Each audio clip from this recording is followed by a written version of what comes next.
Hey guys, this is Bharadwaj with FoneArena.com and this is the Gionee Elife S5.5 that we recently unboxed. So this is indeed the world's thinnest smartphone, but as you saw in the unboxing and as you can see right now, there is a raised beveled edge that protrudes out of the phone to pack the camera. And that's what the video is all about. It's the camera review of the Gionee Elife S5.5. It sports a 13 megapixel camera on the back along with the tiny microphone hole and a single LED flash. So how is this camera, how's the interface like, and whatever that's related to the camera, that's what we're going to see in the video. So let's hop in. So let's start with the camera interface. As you can see, the UI is pretty much Gionee's own implementation on top of Android. So this phone is running on Android 4.2 and the interface is called Amigo. With the Amigo interface comes a different customized modified interface which is very minimalistic and really nicely made. This is the same as the one on the Gionee Elife E7, the flagship smartphone. So nothing has changed here, but still I'm gonna tell you what it is because this is a different device after all.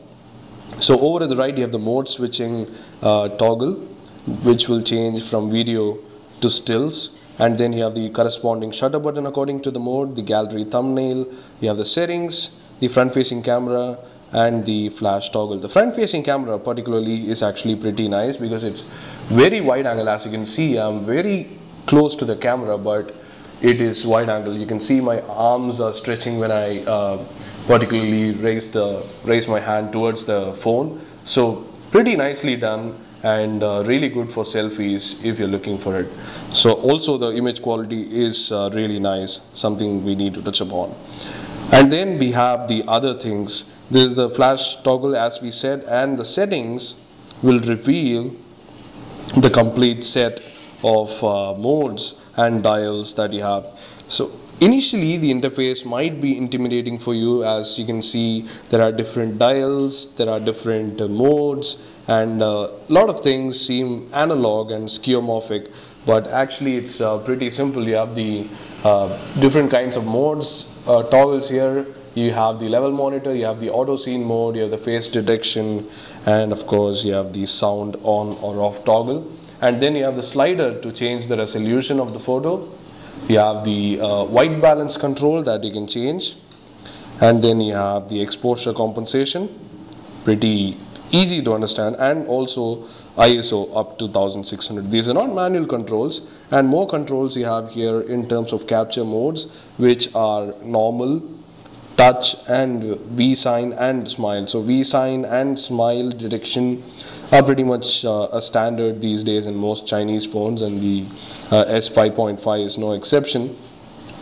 The self timer is pretty useful if you are willing to take group shots, and there is the mode dial which has different modes such as auto, panorama, you have HDR, and then you have the night mode, and of course sports. So if you keep auto, you can have the auto scene mode selected, and that will take care of your scenes. So that's how you use it. That's the user interface of the stills mode. In the video mode, it's of course different. You can go to the settings and see that the modes are pretty much just run-of-the-mill. You have video quality, you have scene, time duration, white balance, and exposure value. You have the software-based anti-shaking image stabilization. You have microphone toggle, and then you have the geotagging. So that's about it for the UI walkthrough. Now let's talk about the camera performance. The S5.5, as usual, we took this device and took a lot of photos in several conditions, in normal daylight conditions, in macro, in low light, and of course even tried out the HDR mode. So let's start with daylight. Here are some samples.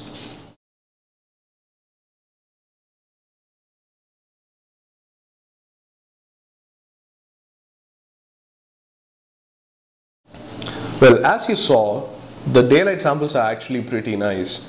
The details are good, the colors are accurate, and what seems like is the algorithm touch from Gionee, which makes the colors look really nice and accurate. They are looking particularly saturated inside the display. For example, you may have seen this photo in our samples. The blue is completely different on the display. It might not show directly on the camera, but in real the blue is completely different when it comes to color accuracy, but that's because of the display. The camera is actually accurate and shows colors in a respective monitor pretty well. So that was daylight. The details are pretty nice, and overall we think it is a really good camera in daylight conditions. Now moving on to macro, the close-up shots is definitely a thing that we usually take, and we are also sure that you take a lot of macro shots. So the focus performance and the actual bokeh effect that you get is something of a concern all the time. So here are some macro samples. See how they turned out.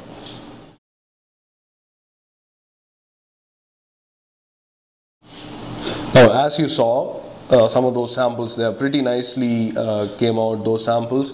And one of my favorites is this. You can see the amount of detail it has resolved. This is taken in the HDR mode, so pretty great photo from the Gionee Elife S5.5. I'm pretty sure that other photos, other cameras can match this, but still, in HDR mode, we think this is one of the best macro shots that we have ever taken. So pretty good performance from the S5.5 in the macro mode.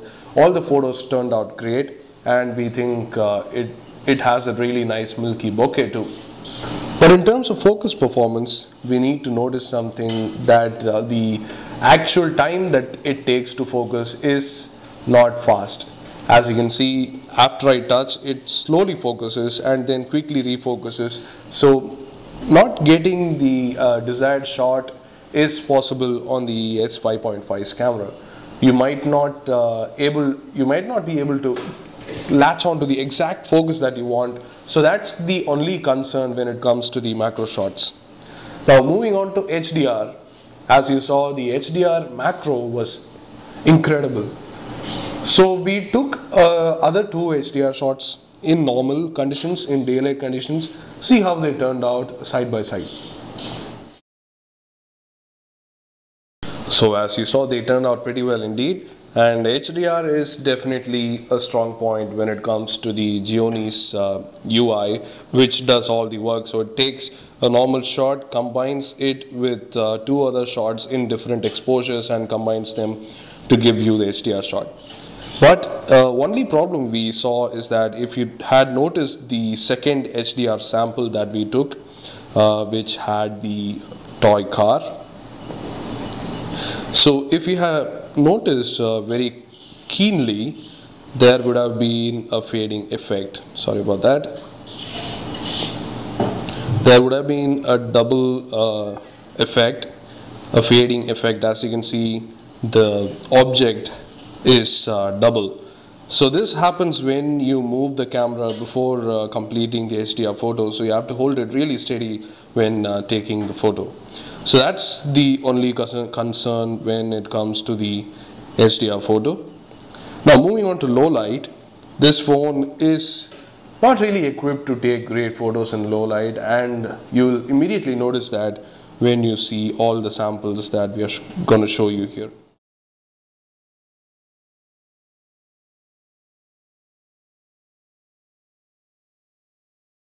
So that brings us to the video. Hey guys, this is Bharatwaj with FoneArena.com, and this is a video sample from the Gionee Elife S5.5. So this has a MediaTek octa-core chip and it's recording at 1080p 30 fps. So get a look at the image quality and also the sound quality. It's very high ambient noise here. So as you saw from the sample, there is a bit of over sharpening going on in the image, quality of the image. You can see it's a bit over sharpened, over processed, but overall we think it's pretty good. The details are nice, and pretty indicative of reality in terms of colors, very accurate colors, and also decent audio performance. It's recorded in 3GP, not MP4 or any other format, but still we get decent audio and video. So anyway, our verdict on the Gionee Elife S5.5's camera is that it is actually very decent for the price. Priced at 22,999, the phone has a really good camera for the price and also records video pretty nicely. Takes great HDR photos even in macro, and also daylight photos are very usable with accurate colors. We think Gionee has pretty good algorithms in place in their camera interface and the back end.